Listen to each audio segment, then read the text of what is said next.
16 years ago, I warned against the invasion and occupation of Iraq.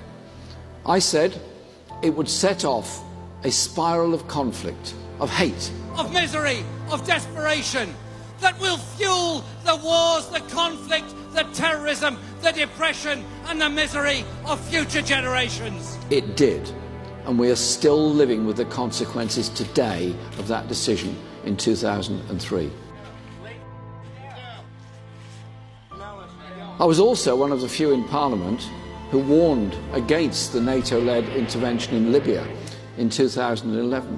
Britain should not have joined that conflict, which has, as a result, created a vast, ungoverned space that's contributed to the misery in the region and made us less safe here in this country and indeed many other parts of Europe. The war on terror has manifestly failed. Britain's repeated military interventions in North Africa and the wider Middle East, including Afghanistan, have exacerbated rather than resolved the problems.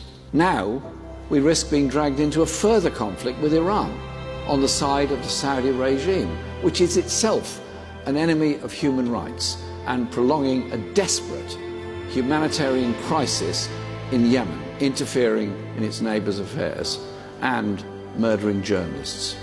This policy has not made us one bit safer. If anything, it has made us less safe. So, Labour will stop arms sales to Saudi Arabia for use in Yemen. Real security requires calmly making the right calls at moments of high pressure. So it is time for Britain to stop clinging to Donald Trump's coattails.